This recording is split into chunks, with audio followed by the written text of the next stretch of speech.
예, 여러분, 지금 여러분들이 보시는 교과서, 구미생활산업은 상하수도 공학은 파트 1은 상수고요. 파트 2는 하수도로 되어 있습니다. 하수도에 대해서 조금만 알아보도록 하는 시간을 가지도록 할게요. 자, 하수도. 자, 하수도의 목적은 인간의 생활 환경을 쾌적하게 유지하는 것에 있다. 그러니까 상수도와 하수도가 분리되지 않으면 예전이나 혹은 아프리카나 이렇게 상수도와 하수도가 분리되지 않은 나라에서는 어떤 일이 벌어지죠? 여러분, 우리가 어디 가서 아무데나 저희가 썼던 물을 버린다거나 아니면 그런 오수들이 상수와 섞이게 되고 상수원을 오염시키고 그 말을 또 처리해서 먹는다고 하지만 우리는 그 물을 먹으면 또 수인성 전염병에 걸리게 되는 거죠. 그래서 인간의 생활 환경을 쾌적하게 유지하는 것에 있고요. 쭉 다 읽어보시면 또 하나가 있는데 뭐냐 하면 우리가 치수할 때 빗물이 왔을 때 그런 빗물이 홍수를 일으키지 않게 도시재해를 방지하기 위해서 우수를 신속하게 배제하는 것. 그러니까 이 하수도의 목적은 오수를 처리해서 인간의 생활 환경을 쾌적하게 유지하는 것도 있고 그 다음에 비가 왔을 때 우수를 홍수 피해가 일어나지 않도록 신속하게 배제하는 것, 요 두 가지로 나눌 수가 있다는 것입니다. 그죠? 자, 그 다음에 하수도는 가장 큰 게 이거죠. 보건위생상의 효과. 그 다음에 우수를 배제함으로써 홍수 피해를 방지하는 것. 그 다음에 하수도 시설은 지하 수위를 저하시키고 습지를 개량하여 건설 부지와 공장 부지를 조성하여 도시의 발전을 촉진시키며 종래 도랑 등이 필요 없게 되고 그 부지를 다른 용도로 이용할 수 있게 됩니다. 왜냐하면 하수도를 묻어버리기 때문에 거의 매사를 하게 되는 거죠. 토지 이용에 증대를 시킬 수 있고요. 그 다음에 도로 및 하천 준설비를 절감시킬 수 있고 그 다음에 하천을 정화시킬 수 있죠.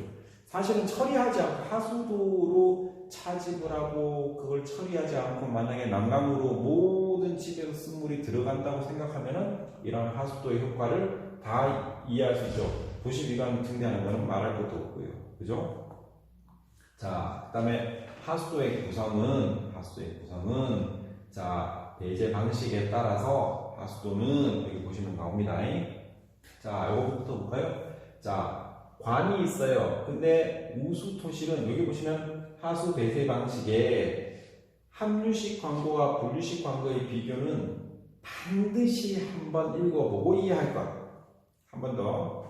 함유식 광고와 분류식 광고의 비교는 반드시 한번 읽어보고 이해할 것이라고 되어 있죠. 자, 이거 보십시다. 함유식이에요. 함유식은 우수와 오수. 오수는 생활하수를 얘기하는 거예요. 자, 다시 한번. 오수는 생활하수를 얘기하는 거예요. 그래서 여러분이 길거리 가다 보면 동그랗게 맨홀 뚜껑 보면 오수라고 적혀져 있는 거 있어요. 또 조금 더 걸어가다 보면 그 맨홀 뚜껑에 우수라고 적힌 게 있어요. 그래서 보면 우수토실이라고 있는 것은 토는 토실. 그 다음에 있고 여기는 분류식은 오수와 우수를 분리해서 간다. 오수와 우수를 분리한다. 우수는 초기 우수는 더럽겠지만 비가 많이 왔을 때는 그대로 하천으로 방류를 하고 오수만 처리장으로 보낸다. 근데 함유식에서는 우수와 오수를 같이 처리장으로 보낸다. 그래서 방류한다. 그래서 함유식과 분류식은 광고를 반드시 비교하고 한 번씩은 읽어보고 이해하는데 빨간색으로 잘 적혀져 있죠. 그러니까 분류식과 함유식을 이해하는 데는 그리 어렵지가 않습니다. 자, 그 다음에 자, 배수계통 이거 좀 볼게요. 어차피 하수 처리장은 하천에 가장 가까운 데 둬요. 하천에 가장 가까운 데 두는 이유는 뭐냐 하면 자연유화로 정수장이 맨 산꼭대기에 있으면 물을 자연유화로 내보내서 소비자들이 물을 사용하고 낸 물을 갖다가 자연유화로 내려보내면 하천으로 들어가게끔 돼 있죠. 그래서 하천에 가장 가깝게 들어가요. 그림부터 먼저 한번 볼게요. 자, 죄송합니다. 그림 보면 자, 직각식이죠. 하천, 이게 하천이에요. 분류식하고 함유식이 물이 어떻게 돼? 하천에 수직으로 들어가죠. 직각식. 그죠? 차집식. 이걸 요즘 대도시에서나 아니면 중소도시에서 가장 많이 쓰는데, 얘는 다이렉트로 여러 개가 꽂히는데, 여기서는 어떻게 돼? 오수관이 들어오면 이렇게 모으는 관로, 차집 관로가 하나가 있어. 이 철하고 쓴 게 철이장이에요. 철이장. 그죠? 자, 여기도 차집 관로가 있어. 한류관에 오면 빗물은 들어가고, 그 다음에 빗물은 거의 근데 같이 가는데, 빗물은 가고, 아니면 이게 한류식도 있는데, 이게 보시면 이렇게 들어가서 차집관, 빨간색이 차집관이든 차집 긁어 모으는 걸 차집이라고 해요. 그러니까 하수가 이쪽으로 하천으로 갈 때 하수들을 전부 긁어 모아서 처리장으로 들어가는 요 관로를 차집 관로라고 한다. 그죠? 그 다음에 여기 보면 이런 걸 선형식이라고 해요. 선형식. 그 다음에 이걸 방사식이라고 해요. 여기서 생긴 걸 처리장으로 직접 이렇게 보내는 것들, 상류에 있는 도시들, 혹은 요렇게 왜 여의도 같은 데는 보통 이런 방식을 쓰도록 하겠죠. 그 다음에 고전환식, 그 다음에 집중식이라고 이렇게 되어 있어요. 그러면 하나씩 이제 읽어볼게. 자, 직각식. 도시 중앙에 큰 강이 흐르죠. 사실은 도시가 만들어질 때 하천이 흘러요. 서울에는 뭐가 있어요? 한강 흘러가죠. 도시 주변에. 진주는 뭐 있어요? 남강 흘러가죠. 대구는 뭐 있어요? 금호강 흘러가죠. 보통 보면은 큰 도시가 만들어질 때는 하천이 하나씩 흘러요. 그래서 직각식을 많이 사용해요. 도시 중앙에 큰 강이 흐를 때는 해안을 따라 흐를 때나 혹은 해안을 따라 개발된 도시, 부산. 하수를 강이나 바다로 직각으로 연결되는 하수 관거에 의해서 배출시키는 형식. 자, 직각식에서 옛날에는 다 이런 방법을 썼어요. 못 사는 나라에서도. 근데 이제 우리는 차집식이라는 말 쓰죠. 토구가 많은 직각식의 결점을 보완하는 방법으로. 그러니까 여러분 그 하천 같은 데 보면 이렇게 하수가 흘러 들어가는 거 예전 영화 같은 거 보면은 여러분 많이 나왔을 텐데 지금은 잘 없는데 이제 차집식 토구가 많은 직각식의 결점을 보완하기 위해서 토구를 하나로 만들기 위해 가지고 하천으로 들어가는 모든 하수를 긁어 모아가지고 하수 처리장에, 그래서 하수 종말 처리장이 거의 하천 근처에 있어요. 자, 그 다음에 선형식은 지형이 한 방면으로 규칙적인 경사를 이루거나 혹은 하수 처리장 관계상 전 지역의 하수를 한 개의 한정된 장소로 집중시킬 경우에 선형식을 사용을 합니다. 그 다음에 방사식 알죠, 요거? 자, 지역이 광대해서 하수를 한 장소에 모으기 곤란할 때에는 배수 지역을 여러 개로 구분을 해서 중앙에서 생긴 오수나 하수를 방사형으로 배관하고 각 장소에서 처리해서 방류하는 것을 우리 방사식이라고 합니다. 그 다음에 평형식 지형상 고지대, 저지대가 공존할 때 고지대는 자연유화에 의하고 저지대는 펌프장이 이용하죠. 그래서 저지대에 보면 우리 펌프장이 침수되는 경우가 되게 많죠. 왜 그러냐면 어디 있어? 저지대. 자, 펌프장이 하천에 물이 차는 경우가 되게 많아요. 여기서 신안동에 보면 교대에서부터 이마트 넘어갈 때 거기 보면은 복개도로 옆에 보면은 우리 펌프장 가지고 있죠. 그리고 저지대에 있어요. 자, 집중식은 사방에서 한 지점을 향해 집중적으로 유화시켜 그곳에서 어떠한 간산 하수거나 그 다음에 처리장 등으로 하수를 펌프 압송하는 방식인데 이런 거는 아직까지 제가 보질 못했습니다. 자, 우리 상수도도 마찬가지고 하수도 계획의 기본 사항들 읽어보면 이런 것들은 계획 초기 및 목표 연도, 계획 구역, 그 다음에 계획 인구. 근데 여기 4번이 좀 틀려. 상수랑 오염 보완량 및 법적 기준, 그 다음에 하폐수의 특성, 그 다음에 처리 수준, 그 다음에 처리 공법의 선정, 관리 설비의 선정, 처리장 계획 및 수리 개통도를 얘기합니다. 우리 토목과에서 제일 잘하는 게 이 수리 개통도를 잘 읽을 줄 알아야 한다. 그런 거. 자, 마찬가지로 상수도도 15년에서 20년 정도 얘기했었죠. 계획 목표 연도는 원칙적으로 20년 정도를 보고 설계를 해야 된다. 근데 하수도 정비 종합 계획을 5년 단위로 계획을 해요. 왜냐하면 20년을 보고 했는데 그 지자체가 무능하거나 혹은 그 지자체가 먹거리가 없어서 인구가 빠져나갈 때도 있고 그다음에 인구가 훨씬 더 많이 들어올 때도 있죠. 그런 경우에 5년에 한 번씩 종합계획을 하수도 정비 종합계획을 세우도록 합니다. 자, 계획구역은 진주시에서 하수 처리장을 지을 때 어디까지 생기는 하수를 처리를 할 거냐를 결정을 해야 되기 때문에 계획구역이라는 말이 생깁니다. 자, 토구는 처리수가 방류되는 지점을 토구라 그래요. 저 토자가 토하다 할 때 그 토자예요. 이 토자가 토하다 할 때 그 토자예요. 토구의 위치 및 구조는 방류수역의 수질. 근데 내가 만약에 하천에 하수 처리장에서 처리한 물을 하천으로 방류할 때 만약에 그래도 깨끗하게 처리하겠지만 의암 근처나 아니면은 그 진주성 근처에 하면은 조금 보기 좀 그렇잖아요. 근데 그 주변에 좀 올라가면 토구가 내가 있는 걸 봤어요. 그래서 방류수역의 수질이나 수량을 생각을 해야 된다. 자, 토구는 하수 처리 시설부터 하수를 공공수역에 방류하는 그 지점을 바로 토구라고 한다. 토구라고 한다. 야, 아시겠죠? 자, 그걸 토구라고 합니다. 자, 그 다음에 2장 개요는 여기까지 했고요.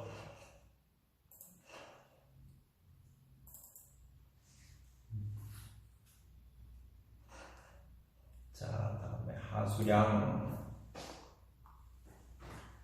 자, 분류식 하수도에서는 우수와 오수를 별개로 취급하지만 함유식에서는 아까 제가 뭐라고 했어요? 우수와 오수를 한쪽으로 배관 설계를 해야 된다. 자, 하수량은 오수는 더러운 걸 오염할 때 오자야. 오염할 때 오자. 오수량은 가정 하수하고 공장 폐수인데 통상적으로 공장 폐수는 잘 받아주질 않아요. 잘 받아주질 않아요. 근데 우수량하고 이 지하수량은 침투되는 그 유량을 얘기하는 거예요. 불명수. 그래서 하수량은 통상적으로 가정 하수와 우수량을 얘기를 한다. 공장 폐수는 받을 수가 없는 게 공장 폐수에서 뭐가 들어있는지 알고 통상적으로 하수를 처리를 할 때에는 미생물을 이용해서 처리하거든요. 근데 그 미생물이 죽어버리면 혹은 폐사해버리면 이걸 처리할 수가 없어요. 그래서 공장 폐수는 가능한 한 받지 않고 따로 공장에서 처리해서 가끔씩 점검 나가서 처리를 하도록 합니다. 자, 오수량. 오수는 가정 하수, 공장 폐수 및 지하수를 포함한다. 오수량은 가정 하수는 제일 많다. 일반적이고, 자, 오수량 산정은 20년에서 30년 후에 장래 인구 및 그 인구 밀도를 정해서 계산한다. 상수랑 비슷하죠. 상수랑 그 인구 밀도 장래 인구 계산하는 법 가르쳐 드렸죠. 가장 많이 쓰는 게 뭐? 로지스틱 커브. 로지스틱 커브를 구해서 그걸 구한다는 거 제가 말씀을 드렸죠. 모기가 있네. 네. 자, 그 다음에 장래 인구는 말씀드렸죠. 연평균 증가율에 의한 방법, 그 다음에 연평균 증가율에 의한, 연평균 증가수에 의한 방법, 요 연평균 증가수에 의한 방법이 뭐야? y는 ax 플러스 b 구하는 거죠. 연평균 증가율에 의한 방법은 뭐예요? 1 플러스 r, 그 다음에 n승 하는 거, 그 다음에 도표상의 비례법, 그 다음에 이론 곡선식을 이용한 방법인데 4번을 가장 많이 쓴다. 자, 여기서부터 이제 중요한 게 조금 나오는데 1인 1일당 오수량. 자, 기설 상수도 이미 설치된 상수도가 있을 경우에는 상수도에서 공급된 급수량 중 지하 침투, 증발, 선박 또는 열차 급수에 대한 감안 나머지가 전부 다 하수관으로 들어온다. 우리 몇 리터 정도 생각했죠? 400리터. 지금은 350리터, 330리터 계산하기도 하는데 그 정도 생각해요. 그러므로 1인 1일당 최대 급수량에서 상기량을 감한 것을 오수량으로 보면 되게 합리적이다라는 거죠. 그죠? 그럼 뭐냐? 계획 1일 평균 오수량은 최대 오수량 곱하기 0.7 혹은 0.8 정도 한다. 이때 보통 0.75 써요. 자, 그 다음에 계획 시간 최대 오수량은 계획 1일 최대 오수량 1시간당 수량 곱하기 1.3에서 1.8 정도 한다. 자, 보세요. 계획 1일 최대 오수량은 1인 1일 최대 오수량 곱하기 내가 이건 하수 처리장 지을 때 양을 결정 33만이 사는 진주시에 계획 1일 최대 오수량은 33만 중에서 한 한 사람한테 할당된 1인 1일 최대 오수량 곱하기 계획인구 33만 곱하기 공장 폐수 들어오는 거, 무림 제지에 들어오는 거, 그 다음에 지하수량 조금 더해줘가지고 계산을 해서 우리 하수 처리장의 규모를 결정을 해요. 자, 요거 보시면 주택단지 사용수량과 배수량, 여기 보시면은 잘 봐요. 요게 눈이에요, 눈. 눈이죠. 여기 12시야. 여기가 오전 AM 12시야. 딱 보면 여기 보면 어디 2시, 3시쯤에 쫙 줄어들죠. 새벽에 사는 사람들도 많아요. 그 다음에 어떻게 돼? 아침 한 7시, 8시쯤 되면 쭉 사용수량이 증가하죠. 그 다음에 여기도 우리 퇴근해가지고 들어와가지고 또 이렇게 증가하죠. 자, 요건 빨간색은 사용수량 곡선을 얘기하는 거고요. 점선은 청천시 비 안 올 때 하수량 곡선을 얘기하는데 거의 맞아 떨어지죠. 근데 중요한 게 조금 뒤로 밀려. 왜냐하면 물을 사용을 하고 바로 이렇게 흘러 들어가는 그 시간이 있기 때문에 조금 시간적인 갭은 한 30분, 40분 차이 나지만 그래도 원활하게 어느 정도 똑같은 패턴을 보이고 있는 걸 알 수가 있죠. 그리고 또 하나가 살짝 필드에서 조금 낮죠. 왜냐하면은 지하수량 공장 폐수가 합쳐지기 때문에 그런 것도 있지만 얘들과 그 다음에 우리 없어지는 양과의 차이가 있어서 이런 갭이 생기게 됩니다. 자, 공장 폐수는 공업에서 생기는 액상 폐기물을 얘기를 한다. 근데 이 문제가 하나 있어요. 공장에 가면 직원들이 세수도 하고 샤워도 하고 밥도 해먹고 뭐 하겠죠. 그때 나오는 오수도 직원 생활도 가정 오수에서 한다. 공장에서 나오는 오수에서도 직원 생활에 나오는 가정 오수가 포함이 돼 있다라는 거죠. 그래서 가정 오수와 공장 폐수를 합해서 오수라고 한다. 공장에서 밥도 먹고 세수도 하고 하잖아. 자, 공장 폐수를 하수도를 받는 것은 문제가 많으므로 원칙적으로 각각의 공장 내에서 처리해야 된다고 내가 아까 말씀을 드렸었죠. 근데 작은 공장 같은 경우에는 우리 하수 성상, 우리 폐수 성상 좀 파악을 해주시고, 어떤 거는 괜찮아요. 유기물을 가공하는 공장 같은 경우에는 발생되는 폐수의 수질을 분석한 다음에 이거 하수 처리장에서 받아도 돼 하는 것들을 결정을 해요. 그 다음에 지하수. 자, 하수도는 지하수의 배제 목적으로 하는 것이 아니어서 하수라고 생각할 필요는 없어요. 지하수가 통상적으로 깨끗해요. 그러나 지하수위가 높은데 내가 하수관을 묻어놨어. 지하수위가 높은데 내가 하수관을 묻어놨어. 근데 하수관은 상수관하고 틀리게 압력관이 아니에요. 자, 상수도는 관수도예요. 근데 하수관은 동그랗게 하수관이 묻혀 있는데 비가 올 때 그럴 때나 압력관이 되지 통상적으로 보면 만수로 흐르질 않아요. 그래서 거의 개수로 같아요. 그죠? 그럼 근데 지하수위가 높으면 어떻게 돼? 이 접합부에서 안으로 들어가. 그래서 보면 야, 이거 왜 깨끗한 물이 들어오냐 이거 그때 보면 지하수위가 높은 곳에 들어올 때 그 유입이 돼서 지하수가 들어오기도 합니다. 자, 여기 보시면은 이제 시설 계획에 의한 오수량, 분류식, 여기 딴 거 다 이거 놓지 말고, 요거 3, 요거 알고 있어야 돼요. 자, 처리장에서는 분류식은 시간 최대 1, 최대 1, 최대 시간 최대 하는데, 합류식에서는 시설량을 결정을 할 때, 도수관 사이즈 결정할 때, 침사지 규모 결정할 때, 결정할 때는 곱하기 3이 되세요. 왜 4 아니에요? 왜 3이에요? 3. 근데 이게 일본에서 나온 시설 기준을 그대로 가져와서 3Q라고 해요. 이거 나중에 기술사 시험 볼 때 가끔씩 나옵니다. 네. 그래서 시간 최대 유량에 곱하기 3. 시간 최대 유량에 곱하기 3. 뭐 외우라고? 곱하기 3 외우라고. 곱하기 3 외워둬야 돼요. 곱하기 3. 자, 그 다음에 우수량. 자, 요거 보면, 요거는 여러분들 그거 시간에 많이 배워요. 숨은 시간에 많이 배워요. 자, 우수량은, 강우는 비가 오는 거는 침투, 증발, 침수하여 실제 하수관에 집수하는 양은 그 몇십 %에 지나지 않느나 비 많이 오면 하천으로 흘러 들어가죠. 오수량에 비한다면 그 양이 상당히 많고 특히 함유식 하수도에서는 얘가 배관설계 곱하기 3 해야 되니까 배관설계, 배관이 사이즈만 커지나? 그럼 매설할 때 공사비도 늘어나지? 자, 그렇죠. 자, 이 우수량을 결정할 때는 강도인데 강우 강도는 뒤에 수식을 내가 보여드리겠지만 보통 I로 표시를 해요. intensity. 자, 한 지점의 강우 강도는 단위 시간 내에 내린 비의 깊이로 표시를 하는데 단위는 mm/hr 혹은 1 단위로 쓰기도 해요. 그래서 강우 강도 공식을 지금부터 보여드리도록 하겠습니다. 근데 일반적으로 강우 강도는 계속 시간이 클수록 정반대로 감소합니다. 기억해두세요.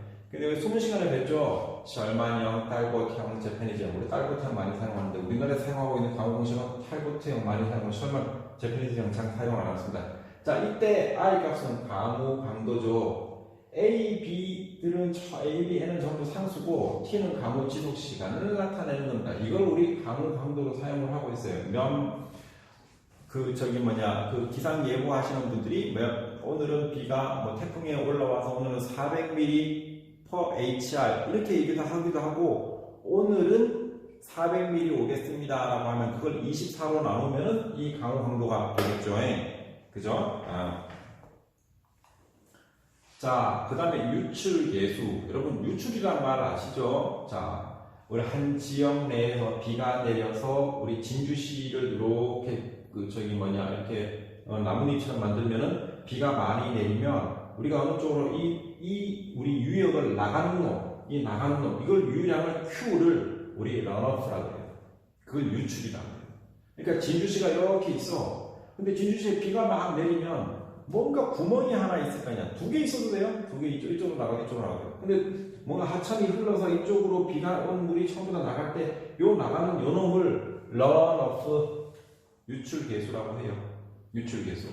자, 그래서 배수구역 내에 내린 비의 일부는 증발도 하고 침투도 하죠. 침투는 지하수로 들어가 버리죠. 강우 전부가 유출되는 것은 아니고 우리 비 온 놈이 얼마만큼 나갔느냐의 비를 우리 유출 계수라고 한다. 그걸 C값이라고 해요. C값. 그걸 C값이라고 해요.